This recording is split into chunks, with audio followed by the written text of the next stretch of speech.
सूर्य उदित होने से पहले यदि उसको ऋतुकाल आया है, उसमें वह देवी देवताओं की संपूर्ण पूजा कर सकती है। कि इसमें तो यह लिखा है कि 7वां दिन जब नारी का होता है तो देवता उसके हाथ की रोटी खाने के लिए तरसते हैं।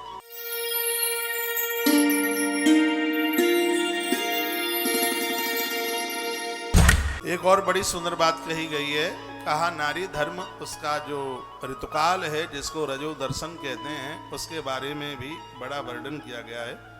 कहा गया कि नारी को रात्रि में रजो दर्शन जब तक सूर्य उदित न होता तो वह दिन उसका पहले दिन में ही माना जाएगा।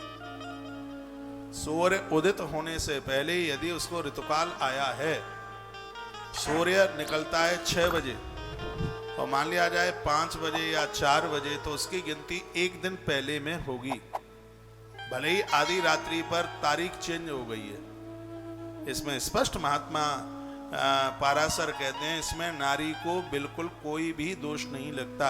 सूर्य उदित होने से पहले रात्रि कालीन में होने वाला जो रजो दर्शन है वो एक दिन पहले में ही उसकी गिनती होती है। एक दिन पहले में उसको मान्य किया गया है। चौथे दिन नारी शुद्ध होती हुई, स्नान करती हुई, सिर धोती हुई। एक बात और सुन ले, शुक्रवार ऐसा दिन है नारी को सिर धोने के लिए। एक ऐसा रजो दर्शन वाला समय ऋतुकाल का दिन है जब चौथा दिन लगता है, तो कोई भी दिन क्यों ना हो नारी अपने केस धोने के लिए स्वतंत्र है, ऐसा महात्मा पाराशर कहते हैं। चतुर्थ दिन में वो अपने केस, क्योंकि नारी जब तक केस नहीं धोती है तब तक ऋतुकाल से बाहर निकलकर उसकी शुद्धि नहीं मानी जाती। तो वर्णन किया गया है कि चौथे दिन नारी शुद्ध स्नान करके केस धोकर रसोई का कार्य करती है। 7वें दिन देव पूजन करने के लायक होती है। किसी स्त्री का रजो दर्शन बीमारी की वजह से महीने के मध्य में द्वारा हो जाता है तो वह ऋतुकाल नहीं माना जाता, उसमें वह देवी देवताओं की संपूर्ण पूजा कर सकती है। महात्मा पाराशर कहते हैं कि ये किसी बीमारी के द्वारा हुआ है। ये बहुत जरूरी बात है जो मैं आपके बीच में बोल रहा हूं, शायद आपको किसी ने ये बात बताई हो। महात्मा पाराशर कहते हैं कि महीने में एक बार ऋतुकाल होने पर, एक बार रजो दर्शन होने के बाद यदि दोबारा हो जाता है महीने के बीच में, तो वह ऋतुकाल नहीं माना जाता, वह रजो दर्शन नहीं माना जाता, वह किसी बीमारी के कारण हुआ है। ऐसी स्थिति में नारी तत्काल स्नान करते ही पवित्र है।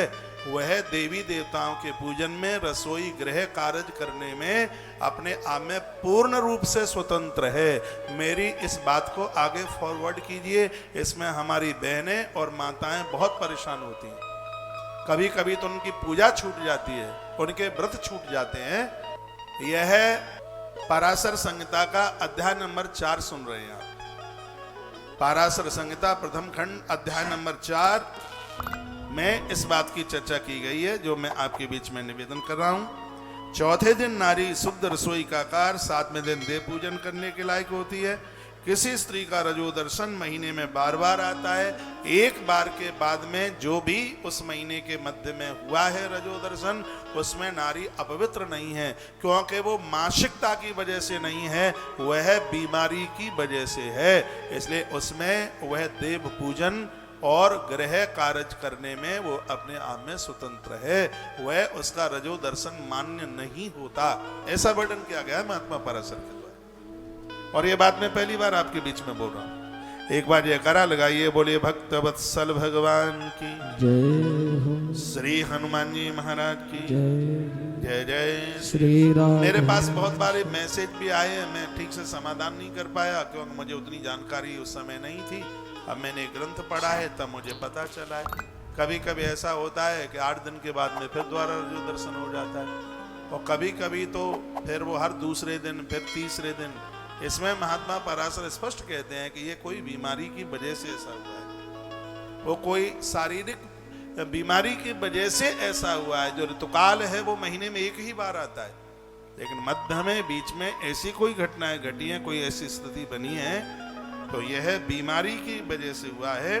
स्पष्ट लिखा है कि यह बीमारी की वजह से हुआ है, इसमें नारी को अपवित्र नहीं माना जाता। स्पष्ट शब्दों में लिखा है इसमें नारी को अपवित्र बिल्कुल भी नहीं माना जाता। वह पूजा पाठ करने की पूर्ण रूप से अधिकारिणी है। एक मैसेज में लिखा है, रचना पाराशर आपने लिखा है, बहुत बड़ी परेशानी दूर हुई है महाराज जी, आज बहुत बड़ा समाधान हुआ है।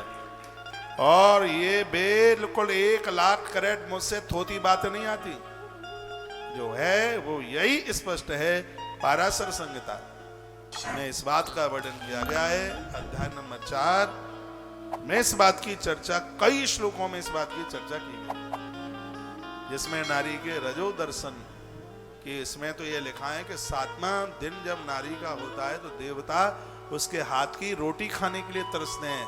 ऐसा वर्णन है कि महीने के बीच में जो भी कोई मानसिक अपराध हुआ है, रजो दर्शन के द्वारा नारी के अंतस से वो सब बाहर हो जाता है। नारी गंगा की तरह पवित्र हो जाती है, पावन हो जाती है, ऐसा वर्णन किया गया। देव उसका दर्शन करते हैं। नारी चतुर्थ दिन में स्नान करने के तत्पश्चात वह सबसे पहले देव दर्शन करे, भगवान का दर्शन करे, उन्हें प्रणाम करे। उसके बाद में वो अपने पति का मुख देखे, पति परदेश में उसकी तस्वीर देखे, उसकी फोटो देखे। अपने पति मुख के दर्शन की बात महात्मा ने करी, महात्मा पाराशर ने।